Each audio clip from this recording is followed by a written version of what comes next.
Good morning to all of you. तो चलिए शुरू करते हैं। लेके प्रभु का नाम बोलो, जय श्री राम। जैसा कि आप सबने कल के लेक्चर में पढ़ा था फोटो इलेक्ट्रिक इफेक्ट, इसके बाद में अपन कंटिन्यू करेंगे बोहर एटॉमिक मॉडल। ये इस चैप्टर का सबसे इम्पोर्टेंट टॉपिक है भाई साहब। सारे साइंटिस्ट एक एक करते पीछे चलते जाएंगे और नए नए साइंटिस्ट आते जाएंगे। अब तो नया साइंटिस्ट आया बोर भाई साहब। अब बोर भाई साहब की अपन बात करेंगे। बोर ने अपना एक एटॉमिक मॉडल दिया, उस वो कैसे काम करेगा, उसके दो पोस्टुलेट्स थे, वो क्या है क्या नहीं है, वो अपन यहाँ पर डिस्कस करते हैं। तो चलिए चलते हैं। ये है आपकी आपकी पहली स्लाइड। तो अपन डिस्कस करेंगे bore atomic model. Bore atomic model में सबसे पहले अपन बात करेंगे फर्स्ट पोस्टुलेट की। बोर का पहला पोस्टुलेट क्या था? Atom has small heavily positive nucleus at centre. ठीक है।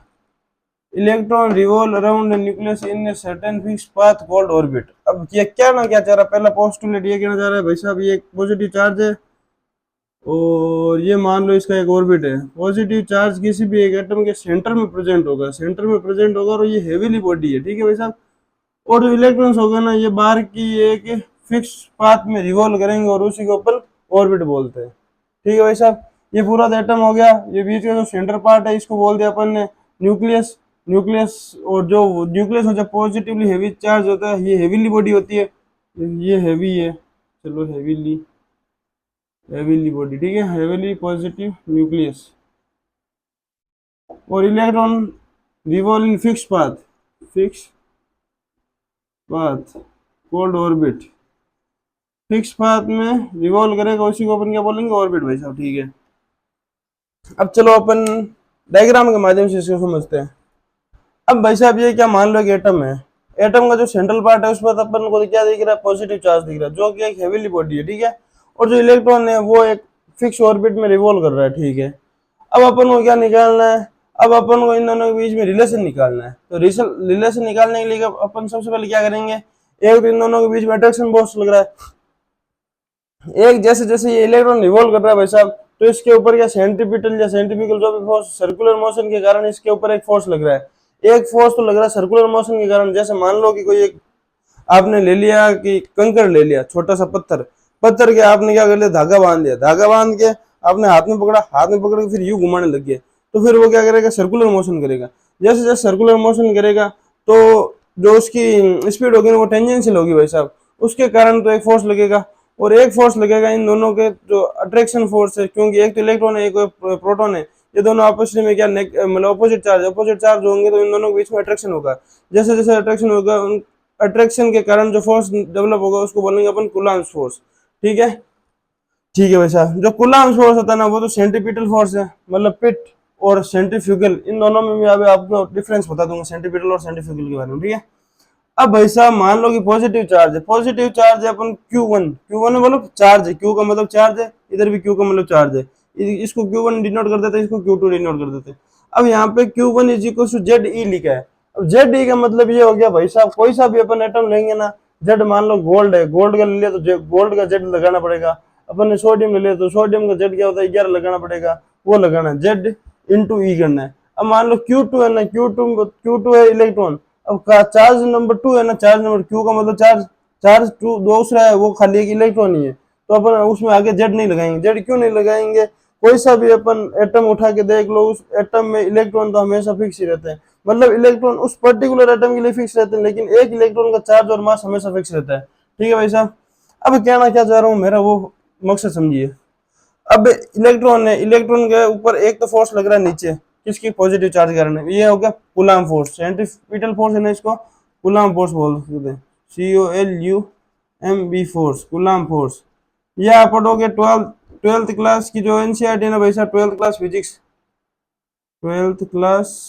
फिजिक्स का पहला चैप्टर ये है आपका। ठीक है। और जो सेंट्रीफ्यूगल फोर्स है ना भाई साहब, ये सर्कुलर मोशन के कारण आ रहा है। तो सर्कुलर मोशन के कारण तो आ गया सेंट्रीफ्यूगल, और कूलम्ब फोर्स के कारण आ गया सेंट्रीपिटल। अब सेंट्रीपिटल और सेंट्रीफ्यूगल को आप याद कैसे रखोगे? सेंट्रीपिटल नाम आ रहा, पिटल का मतलब पिट, पिट मतलब गड्ढा, गड्ढे के अंदर गिरना है। गड्ढे के अंदर गिरना मतलब जो अंदर खींचेगा उसको तो सेंट्रीपिटल फोर्स बोलेंगे। अब दूसरा वाला सेंट्रीफ्यूगल, फ्यूगल को याद रखो फूंक से। अपन किसी को फूंक मार के क्या कर देते हैं? उड़ा देते हैं। उड़ा देते मतलब ये सेंट्रीफ्यूगल है वो दूर लेके जाएगा। और जो सेंट्रीपिटल है भाई साहब, सेंट्रीपिटल का मतलब पिट मतलब खाडो, खाडो मतलब खाडे के अंदर आके गिर जाओ। बस बात ये है, सेंट्रीपिटल और सेंट्रीफ्यूगल को इससे इससे आसान कोई नहीं बता सकता आपको, ठीक है। सेंट्रीपिटल और सेंट्रीफ्यूगल में डिफरेंस, ठीक है। अब अपन बात करते हैं भाई साहब, जो सेंट्रीपिटल और सेंट्रीफ्यूगल दोनों फोर्स अगर बराबर होंगे ना, तब भी जो इलेक्ट्रॉन होगा ना वो एक मतलब फिक्स ऑर्बिट में रिवॉल्व कर सकता है। अगर मान लो कि सेंट्रीफ्यूगल ज्यादा हो गया, सेंट्रीफ्यूगल ज्यादा हो गया तो वो बाहर की तरफ खींचेगा, बाहर की तरफ खींचेगा तो इलेक्ट्रॉन उसके साथ भाग जाएगा। अगर मान लो कि सेंट्रीपिटल ज्यादा हो गया, सेंट्रीपिटल मतलब खींचने वाला ज्यादा हो गया, अंदर खींचने वाला, अगर वो ज्यादा हो गया तो वो क्या करेगा, इलेक्ट्रॉन को अपनी तरफ खींचेगा, इलेक्ट्रॉन को अपनी तरफ खींचेगा, ऑर्बिट धीरे धीरे छोटा होगा, धीरे धीरे ऑर्बिट छोटा होगा, तो स्पाइरल मोशन करते करते करते वो heavy charge particle, positive charge है ना न्यूक्लियस, न्यूक्लियस के अंदर जाके वो गिर जाएगा। तो ऐसा नहीं होने के कारण ये क्या होते हैं, ये सेंट्रीपिटल और सेंट्रीफ्यूगल दोनों फोर्स क्या होते हैं, बराबर होते हैं, ठीक है। अब सेंट्रीपिटल फोर्स होता है ना भाई साहब, सेंट्रीपिटल, उसको तो अपन कूलम्ब फोर्स से याद रखते हैं। कूलम्ब फोर्स का फॉर्मूला होता है K Q1 Q2/R, K Q1 Q2/R², ठीक है। ये तो कूलम्ब फोर्स का फॉर्मूला हो गया। ये सेंट्रीफ्यूगल फोर्स है ना भाई साहब, आप सर्कुलर मोशन में पढ़ोगे जो आपका मतलब 11th क्लास की फिजिक्स है ना, उसमें 8 चैप्टर है तक, चैप्टर नंबर 8, उसमें ये सेंट्रीफ्यूगल के बारे में दे रखा है। उसका ये एक फॉर्मूला, इंपॉर्टेंट फॉर्मूला, आप एक बार याद कर लो इसको, mv²/r, mv²/r, ये याद कर लो। अब अपन इसको सोल्व करेंगे। अब Q1 की जगह अपन लिख दिया जेडी कहां से आ गया, अपन ने यहाँ पे अज्यूम किया तो जो चार्ज है 1 है ना, उसको अपन ने जेडी लिख दिया था। जेडी का मतलब जेड कोई भी एटॉमिक नंबर, एटॉमिक नंबर, ठीक है भाई साहब, ठीक है। अब जेड तो आ गया पहले का Q1, और दूसरे का Q1 क्या हो गया, यहाँ पे ई है भाई साहब। ये ई मैंने अभी आपको बताया था, किसी भी एटम के अंदर इलेक्ट्रॉन का मास और इलेक्ट्रॉन का चार्ज हमेशा फिक्स रहता है, इसीलिए Q2 आ गया ई, ठीक है। अब R² को R² ही रहने दो। अब एक R से तो R कट गया, ठीक है, मान ली। अब mv² की वैल्यू फाइंड करनी है तो mv² की वैल्यू सीधी आ गई KZD²/R, ठीक है। अब ये आपका एक फॉर्मूला इंपॉर्टेंट है भाई साहब, एक बार इसको याद कर लेना आप। अब अपन बात करते हैं जो बोर्ड भाई साहब है ना, उनका सेकंड पोस्टुलेट क्या है। बोर्ड भाई साहब का सेकंड पोस्टुलेट यही था कि an electron can only in those permissible, an electron can revolve only in those permissible orbit in which angular momentum of electron is integral multiple of NH/2 h/2 मान दो, ठीक है। ये कैन रिवॉल्व है भाई साहब, आप इसको एक बार करेक्शन कर लो, can revolve, an electron can revolve only in those permissible orbitals in which angular momentum of electron is integral multiple of h/2 pi। अब ये क्या कहना चाह रहा है भाई साहब, इंटीग्रल मल्टीपल बोले तो मतलब फ्रैक्शंस में नहीं आना चाहिए, मतलब 3/2, 2/3, 1/3, 2/5 ऐसे नहीं आना। इंटीग्रल का मतलब जैसे कोई पर्टिकुलर फिक्स नंबर आना चाहिए, 1 2 3 4 5 इंटीजर्स में आना चाहिए, ठीक है। अब मान लो कि mvr², mv का स्क्वायर का तो अपने फॉर्मूला देख लेता। अब अपन एंगुलर मोमेंटम होता है mvr होता है ना, वो किसका मतलब होना चाहिए, orbit in which angular momentum of electron is integral multiple of h/टाइम, integral nh/2 integral multiple of nh/2, ठीक है। अब जो इसमें n होगा ना भाई साहब, n होगा ना वो इंटीजर होगा, इसमें n 1 भी हो सकता है, 2 भी हो सकता है, 3 भी हो सकता है और 4 भी हो सकता है, n सो ऑन कितना भी हो सकता है, इंटीजर होना चाहिए, फ्रैक्शन में नहीं होना चाहिए, ठीक है, ये समझ में आ गया। अब इसका मेन मकसद क्या है भाई साहब, मेन मकसद इसका यही है कि जो एंगुलर मोमेंटम होता है ना भाई साहब, वो इंटीग्रल मल्टीपल होता है, किसका होता है, h/2 पाई का इंटीग्रल मल्टीपल होता है, ये इसमें इंपॉर्टेंट ध्यान रखनी है बात, ठीक है। अब तीसरा पॉइंट अपन डिस्कस करते हैं। तीसरे पॉइंट में क्या दे रखा है, कोई एनर्जी E1 है, कोई एनर्जी E2 है, इन दोनों के बीच का कुछ गैप है, मान लो XYZ है।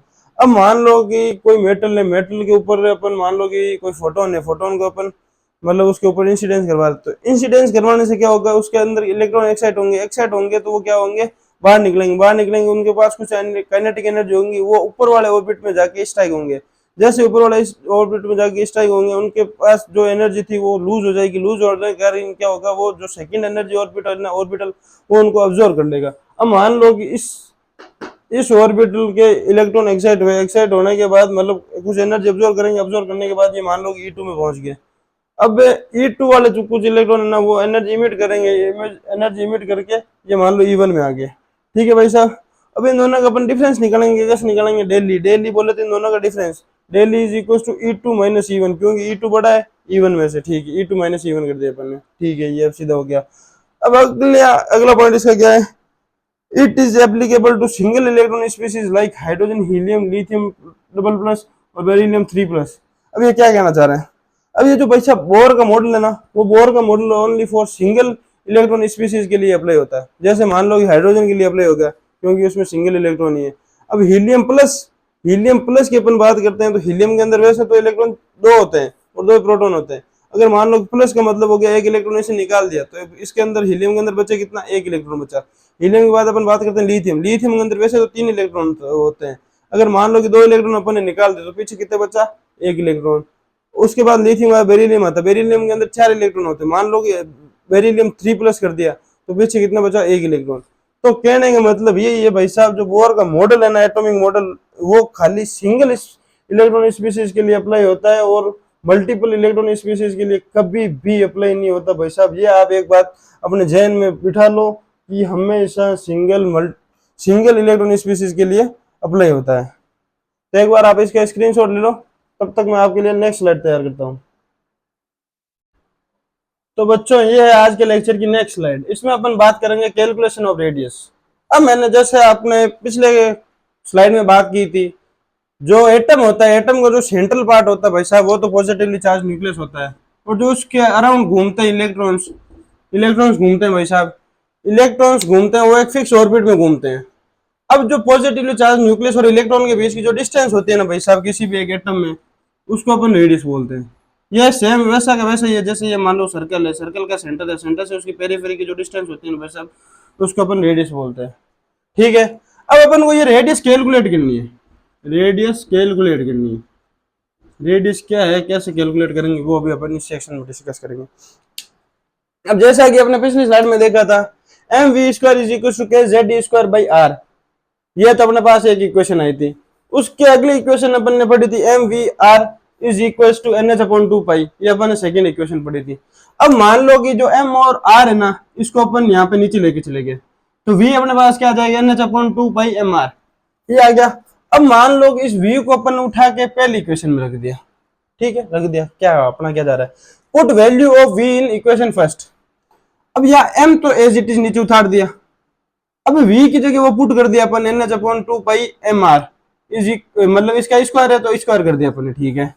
अब kz²r ये एज इट इज उतार दिया। जैसे ही अपन इसको सोल्व करेंगे अपने पास r निकल के आएगा n²h²/4π² mkze², ये अपने पास r निकल के आएगा।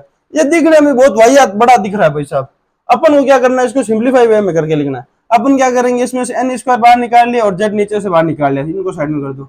जो बाकी बचा है h4π mkze², z को अपन बाहर निकाल लिया, e² सब बचे हैं। अब h की अपन को पता है, प्लैंक्स कांस्टेंट की वैल्यू अपन को पता है, पाई की वैल्यू अपन को पता है, जो भी x, y, z, k की वैल्यू पता है, इन सब की वैल्यू अपन पुट करके देखेंगे, जो अपने पास निकल के आएगा 0.529 एंगस्ट्रॉम, 0.529 एंगस्ट्रॉम। तो अपना इसके पास जो सिंप्लीफाइड फॉर्मूला बनता है रेडियस का, वो यही होता है भाई साहब, 0.529 इंटू n²/z एंगस्ट्रॉम। तो भाई साहब आपको सबसे ज्यादा इंपॉर्टेंट बात जानने जो रखनी है इस फॉर्मूले में, यही है कि n² तो ऊपर है और z नीचे है। सबसे इंपॉर्टेंट फॉर्मूला इस पूरे स्लाइड का यही है।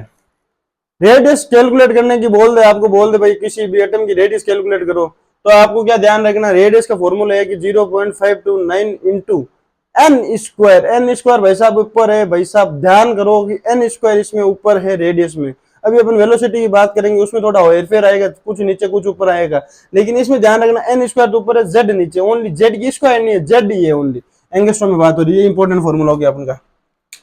अब अपन को पता है जो एंगस्ट्रॉम होता है ना भाई साहब, एंगस्ट्रॉम की वैल्यू होती है 10⁻⁻10। अब मान लो कि अपन को इसको पिकोमीटर में कन्वर्ट करना, पिकोमीटर होता है 10⁻⁻12, ठीक है, 12 मीटर, ठीक है।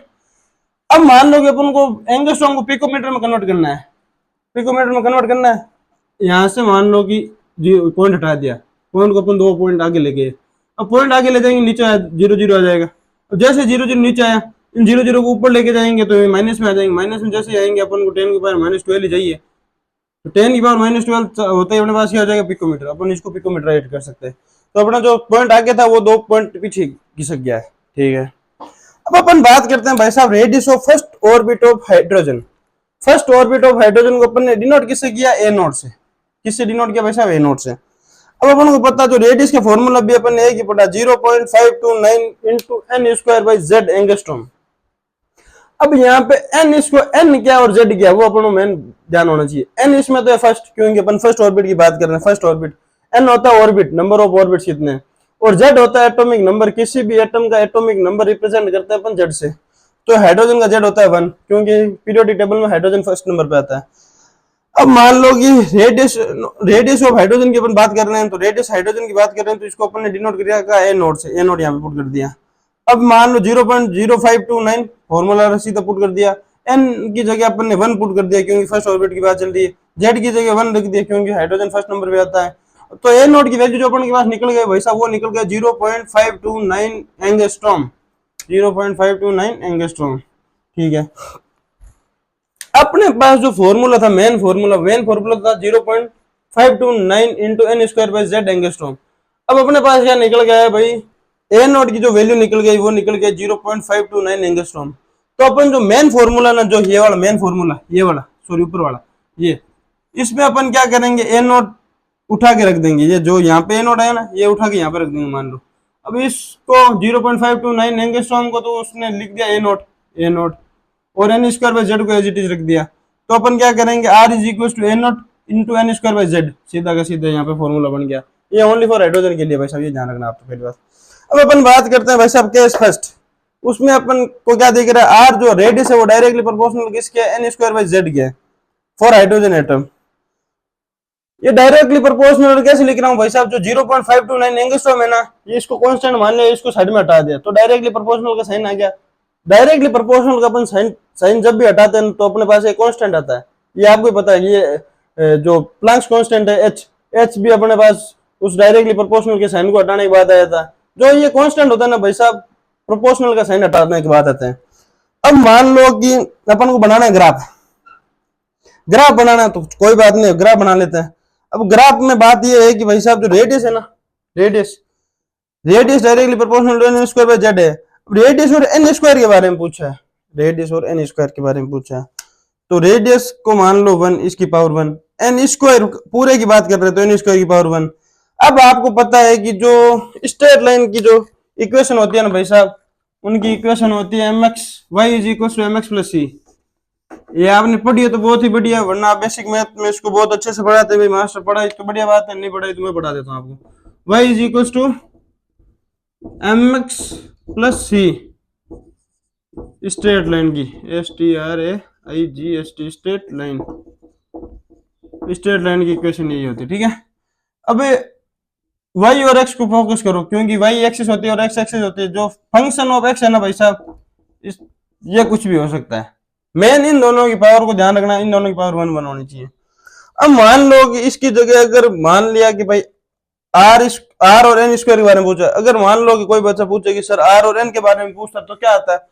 अब बच्चों आपको एक चीज ध्यान रखनी है, अगर दोनों की पावर 1 आ जाए तो ये तो हो गया स्ट्रेट लाइन। अब मान लो आपको पूछा आर और एन के बारे में, मतलब एन स्क्वायर नहीं सॉरी एन के बारे में ग्राफ पूछा है, तो इसका ग्राफ क्या आएगा वो अपन बात करते हैं। इसका ग्राफ आएगा भाई साहब, इसका ग्राफ जो निकल के आएगा वो आएगा पैराबोला आएगा, और पैराबोला आएगा, कैसा पैराबोला आएगा ये अपन को ध्यान रखना। ठीक है, अब आर की पावर तो 1 है, जो फॉर्मूला उसमें भी 1 है, लेकिन एन की पावर फॉर्मूला में तो 2 है, और अपन को पूछा है एन के बारे में सीधा, तो इसका जो ग्राफ बनेगा वो तो बनेगा पैराबोला का, PARABOLA पैराबोला, ये आर और ये एन। अब एक चीज मेन आपको ध्यान ये रखनी है, जिसकी पावर 1 होती है ना भाई साहब पैराबोला में, जैसे मान लो आर और एन में से आर की पावर 1 है, क्योंकि एन स्क्वायर अपन को पहले दे रखा है, जिसकी पावर 1 होती है भाई साहब उसको तो उसके ऊपर तो अपन का जो पैराबोला वो खोलना है, पहली बात उसका मुंह खोलना है। ठीक है, अब मान लो कि आर ही पॉजिटिव है, दोनों जो भाई साहब अपन को क्वांटिटीज दे रखी है वो दोनों ही पॉजिटिव है या दोनों ही नेगेटिव है मान लो, तो जो मुंह खुलेगा ना वो पॉजिटिव मतलब पॉजिटिव डायरेक्शन में खुलेगा। मान लो कि एन पे खुलेगा तो पॉजिटिव में खुलेगा, और आर पे खुलेगा तो पॉजिटिव में खुलेगा। अब दूसरा पॉइंट अपन को ये ध्यान रखना है कि भाई साहब जिसकी पावर होती है ना, मेन बात तो ये याद रख लिया आपने कि भाई इसका जिसकी पावर वन उसके ऊपर तो मुंह खुलेगा। और दूसरी बात ये ध्यान रखनी है, अगर दोनों पॉजिटिव होंगे या दोनों नेगेटिव होंगे तो पॉजिटिव एक्स डायरेक्शन में, मतलब पॉजिटिव डायरेक्शन में खुलेगा, कोई सी भी हो, एक्स हो या वाई हो। अगर एक प्लस और एक माइनस हो, या एक माइनस हो या एक प्लस हो, तो उस केस में क्या होता है भाई साहब, नेगेटिव डायरेक्शन में हमेशा पैराबोला का मुंह खुलता है। ये बात आप ध्यान रखना। ये जो मैंने पॉइंट्स बोले ना, आप एक बार इनको जो ऊपर टॉप कॉपी का जो ऊपर का टॉप का पेज होता है ना, उस पर आप लिख लो नोट करके, ये इंपॉर्टेंट बात है। ठीक है, ठीक है। ये पैराबोला की इक्वेशन आ गई। अब पैराबोला की मेन इक्वेशन क्या होती है भाई साहब, पैराबोला की अपन मेन इक्वेशन पढ़ते हैं, y is equal to x square, x is equal to y square, x inversely proportional to y। कुछ भी मान लो भाई साहब,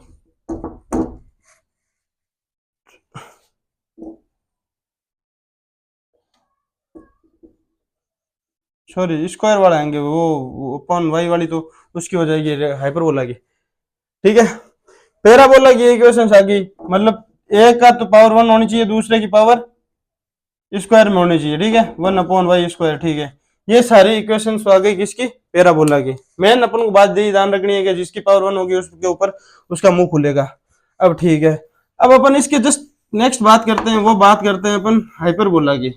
पैराबोला हो गया, स्ट्रेट लाइन हो गई, स्ट्रेट लाइन के बाद में अपन बात करते हैं हाइपरबोला की। अभी हाइपरबोला क्या होता है भाई, अब भाई साहब तीसरे नंबर पे आता है हाइपरबोला।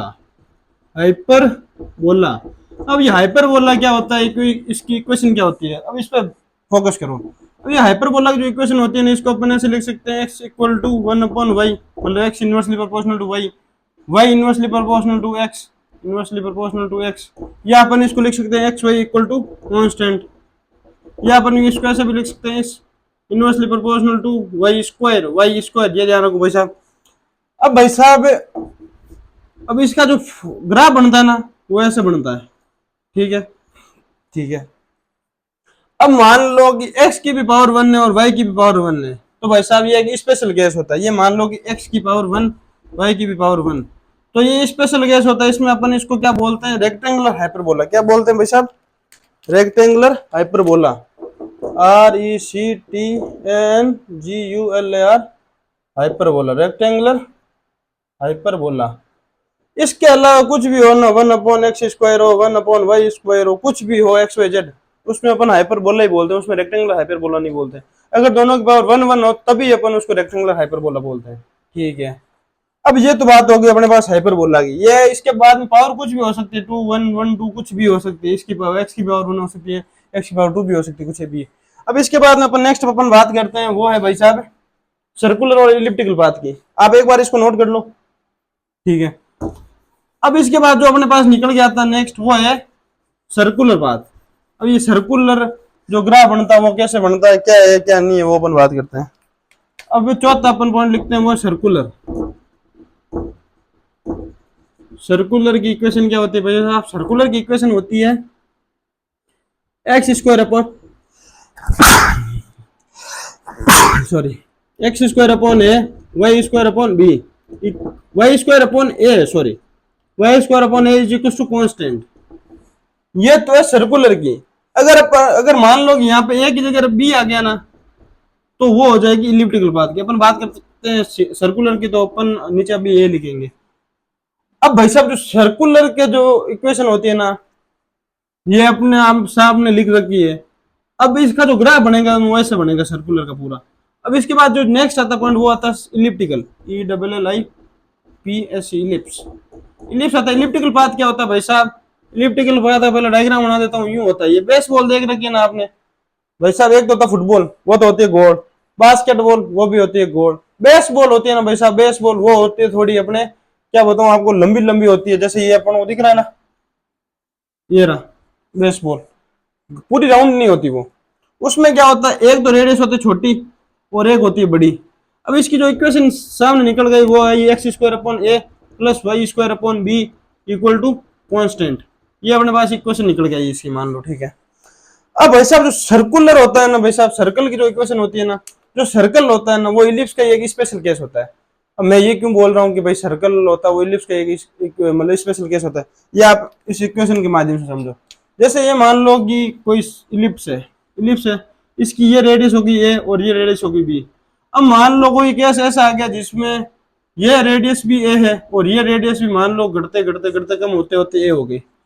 अब ए हो गई तो क्या हो गया, जो दोनों रेडियस में बराबर होगी। अब जैसे अपन कोई सर्कल होता है, सर्कल के सेंटर से जैसे भी अपन पेरीफेरी की तरफ जाते हैं, उसकी बाउंड्री की तरफ जाते हैं, बाउंड्री की तरफ जाते हैं, जैसे यहाँ पे मैं हूँ, यहाँ पे बाउंड्री है, यहाँ से अगर अपन कोई रे निकालेंगे बाउंड्री की तरफ जाके टकराती है, तो मान लो ये एक रे टकराई तो इसकी जो डिस्टेंस होगी आर होगी, यहाँ से टकराएगी वो भी आर, यहाँ से टकराएगी वो भी r, r r r r r r r. अगर ऐसे रोटेट करते करते अपन 360 रोटेट होके फिर जहाँ से शुरू हुए थे वहां पे अगर वापस लाके छोड़ते हैं और इस पूरे पॉइंट को अपन मिलाते हैं, तो अपने पास जो निकल के जो इंटरफेरेंस आएगा उसको अपन जो निकल के जो पाथ आएगा वो अपने पास सर्कुलर पाथ आएगा, और जो अपन को शेप दिखेगा वो सर्कुलर दिखेगा, ना कि इलिप्टिकल। इलिप्स में क्या होता है भाई साहब, इलिप्स में आप एक लॉ पढ़ोगे, केपलर्स लॉ पढ़ोगे फिजिक्स में, उसमें आपको ये इलिप्टिकल का पाथ का बहुत मतलब बढ़िया एग्जांपल दे रखा है। उसमें पेरीजी अपोजी, पेरीजी होता पास पास, पेरीजी पास पास बोलो, जैसे ये मान लो कि कोई ये सेंटर है इसका इलिप्स का, यहाँ पे सन सिचुएटेड है, तो जो मतलब अर्थ होती है ना, अर्थ सन के चारों तरफ रोटेट करती है, आपको पता है। अब ये जो पास में अगर पॉइंट है ना, अगर यहाँ पे अर्थ है ना, इसको तो अपन बोलेंगे पेरीजी, पेरीजी। और ये मान लो कि अगर अर्थ इधर है तो इसको बोलेंगे एपोजी, ए पी ओ जी। अब जैसे आप केपलर्स लॉ पढ़ोगे ना भाई साहब, ट्वेल्थ क्लास का चैप्टर है, उसमें पेरीजी और एपोजी के बारे में आपको इलिप्स का जो पॉइंट्स है उनके बारे में सब डिस्कस कर रहेगा, वो आप उसमें पढ़ लेना।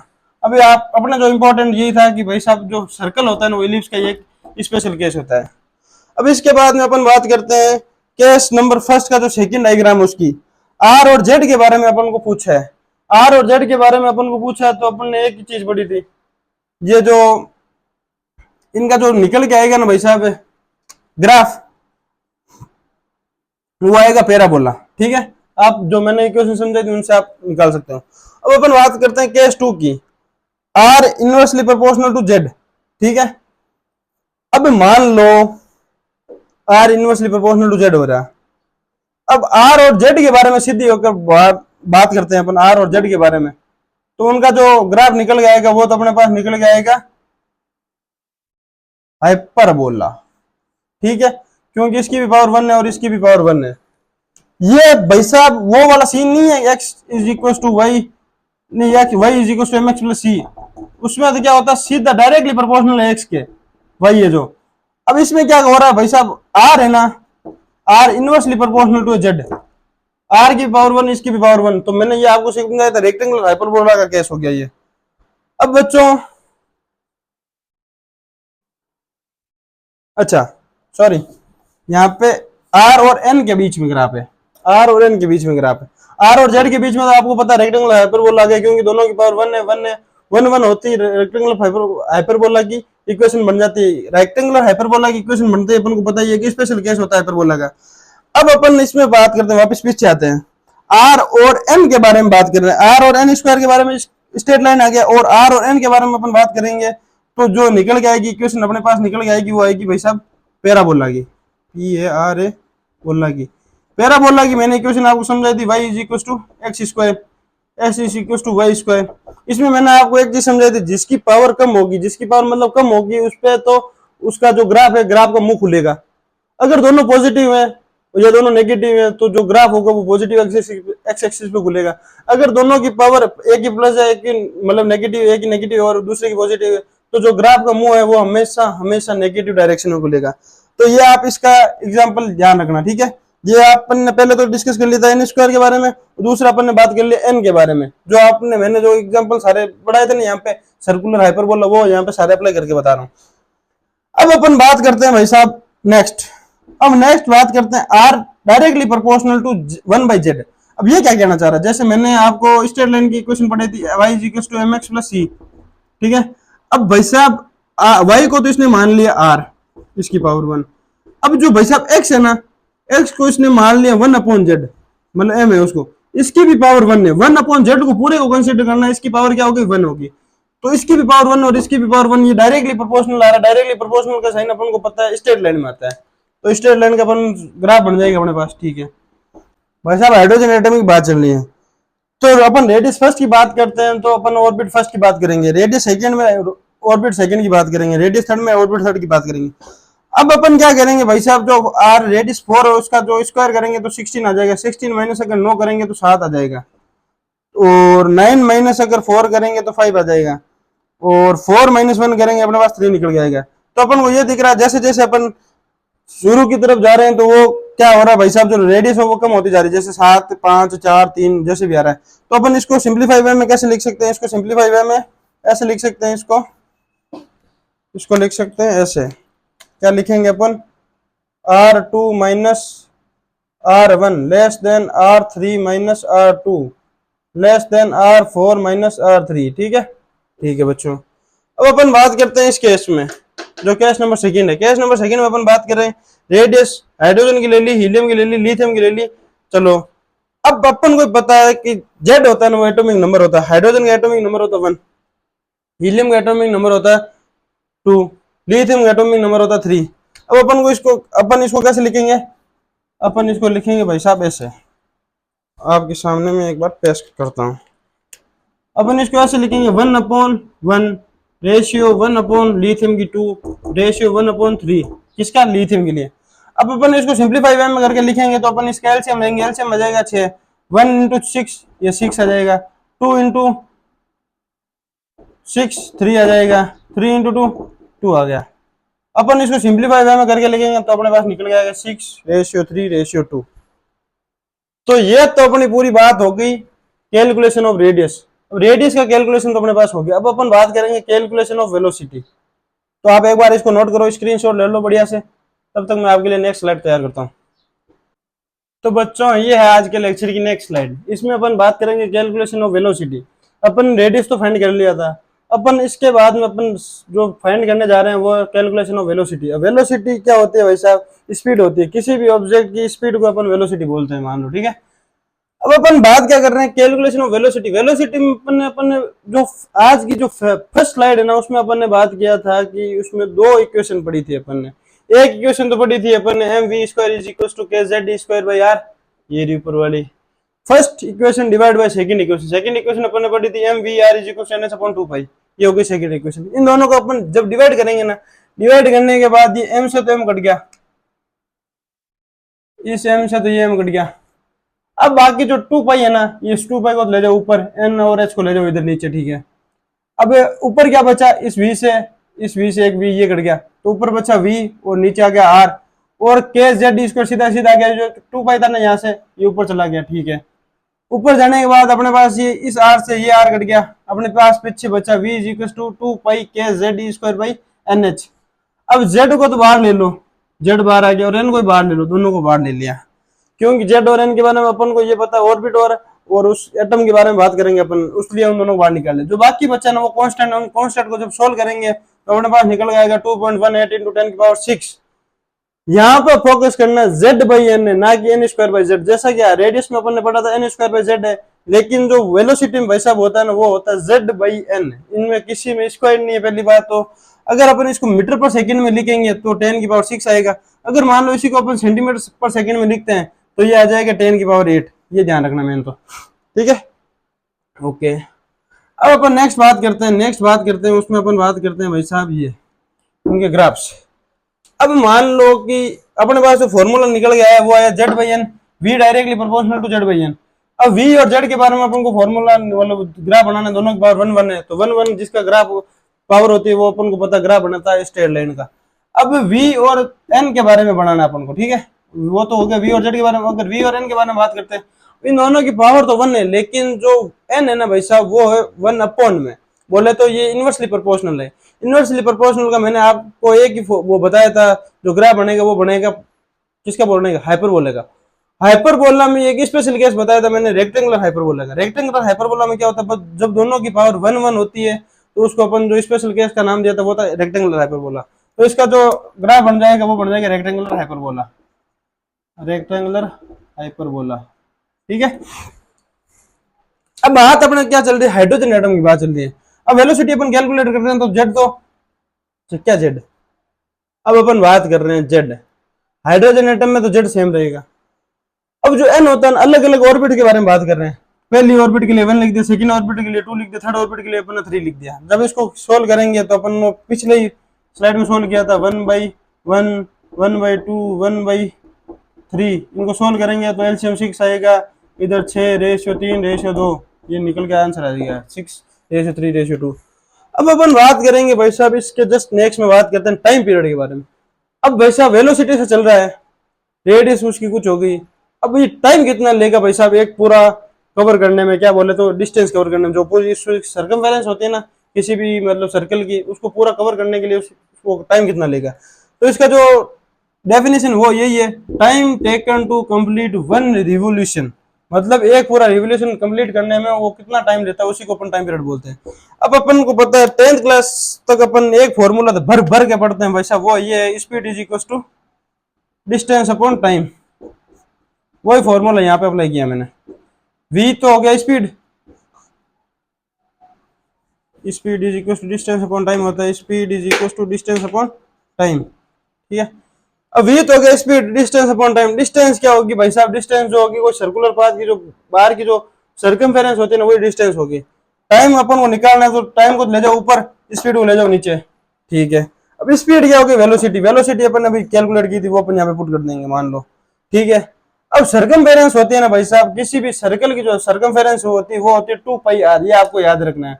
10th क्लास के में मैथ में बहुत बार आप पढ़ते हो, सर्कमफेरेंस जो होता है ना भाई साहब, किसी भी सर्कल का सर्कमफेरेंस होता है ना, उसका जो फॉर्मूला होता है वो 2πr होता है। 2πr तो सर्कमफेरेंस होगी। फिर इसके बाद में स्पीड, स्पीड को अपन को पता है क्या, स्पीड का अपन जो फॉर्मूला पढ़ा है वो तो यहाँ पे लिख रखा है 2.18 इंटू 10⁶ z/n। अब अपन इसको v को v रहने देते हैं एक मिनट के लिए, ठीक है। अब 2π तो हो गया कांस्टेंट, तो अपन इसको क्या लिख सकते हैं, t directly proportional to r, तो ये रहा, और v ये रहा, t directly proportional to r/v। अब जो रेडियस अपने पास निकल के आई थी ना भाई साहब वो थी n²/z, डायरेक्टली प्रोपोर्शनल टू, वो कांस्टेंट वाला हट गया। अब बात करेंगे अपन v, अब v क्या, स्पीड, स्पीड की अपने पास निकल के आया था, वो आया था अपने z/n। अब जब इसको अपन सिंप्लीफाई करेंगे तो ये n है तो वो तो ऊपर चला जाएगा, तो हो जाएगा n3, और जो z है ना, z नीचे का नीचे ही आ जाएगा, तो हो जाएगा z², ठीक है। अब t अपने पास निकल जाएगा n³ और z²। अब जो फ्रीक्वेंसी होती है ना भाई साहब, अपन को पता है फ्रीक्वेंसी हर्ट्ज में लिखते हैं अपन, हर्ट्ज जो होता है, जो फ्रीक्वेंसी का फॉर्मूला होता है 1/t होता है, 1/t होता है। अब जो t का फॉर्मूला अपने पास निकल, टाइम का फॉर्मूला निकल गया है, टाइम का फॉर्मूला निकल गया है n³ z²। अब फ्रीक्वेंसी लिखनी है तो इसका उल्टा कर दो, इसका रिवर्स करेंगे तो z²/n³ आ जाएगा, ये इसकी फ्रीक्वेंसी हो जाएगी। अब इसके बाद में अपन बात करते हैं relation between radius and velocity, velocity और रेडियस के बारे में रिलेशनशिप फाइंड करते हैं। अब ये जेड क्या है, जेड है भाई साहब 1, z1 अपन किस लिए ले रहे हैं, हाइड्रोजन की बात कर रहे हैं, हाइड्रोजन का जो एटॉमिक नंबर होता है वो 1 होता है, आपको पता है। अब अपन बात कर रहे हैं आर है ना, आर मैंने भी फॉर्मूले में लिखा है था आपको, are directly proportional to n², n² की सीधे लिख दिया। अगर इसको सिंप्लीफाई वे में करेंगे तो इसका अगर स्क्वायर हटाएंगे अपन तो इसका ऊपर अंडर रूट आ जाएगा, ठीक है। अब बात करते हैं अपन ने जो पढ़ा था वेलोसिटी, वेलोसिटी का अपन ने फॉर्मूला पढ़ा था जो वेलोसिटी का फॉर्मूला था 2.18 इंटू 10⁶ z/n, z/n। अब इस पे अपन बात करते हैं n, n की अगर बात करेंगे 1/n में आ गया, क्योंकि अपन फॉर्मूला में दिख रहा z/n है तो अपन n को लेके चल रहे हैं, n से अपन सिंप्लीफाई करेंगे 1/n, 1/n आ गया। अब n के अंदर अपन फॉर्मूले में अगर पुट करेंगे पहली इक्वेशन, ये मान लो इक्वेशन फर्स्ट है, अब इस इक्वेशन फर्स्ट को इसमें पुट कर दो इस ऊपर वाली इक्वेशन में, तो n की जगह अपन क्या पुट कर देंगे √r, और v और r के बीच में जो रिलेशनशिप आया वो आया v inversely proportional to √r। तो भाई साहब आज का आपका जो लेक्चर था यहाँ पे समाप्त करते हैं, कल अपन बात करेंगे कैलकुलेशन ऑफ एनर्जी। अब यहाँ पे तो ये बात होगी वेलोसिटी और उसकी बात होगी अपन रेडियस के बारे में, कल अपन इंपॉर्टेंट बात करेंगे कैलकुलेशन ऑफ एनर्जी के बारे में। अगर आज अपन उसके बारे में बात करते हैं तो वैसा भी वीडियो लंबा खिंच जाएगा, कोई भी बच्चा इतने देर तक बैठा रहना नहीं चाहता, कोई भी इतना लंबा वीडियो देखना नहीं चाहता, मुझे भी पता है, सबको पता है। बच्चों की अटेंडेंस ये होती है कि घंटे आधे घंटे का वीडियो होगा वो भी 2x पे करके जल्दी से स्पीड से देख लो। भाई साहब आप 5x पे करो कोई टेंशन नहीं, लेकिन आपको समझ में आना चाहिए। जो मैंने यहाँ पे लिखवाए थे ना वो रेक्टेंगुलर, हाइपरबोला, पैराबोला, जो भी XYZ वो आपको याद होने चाहिए। तो आपकी आज की ये स्लाइड है, आप एक बार इसका स्क्रीनशॉट ले लो। तो भाई साहब मिलते हैं आपसे कल, तब तक के लिए जय हिंद, वंदे मातरम, राम राम साहब।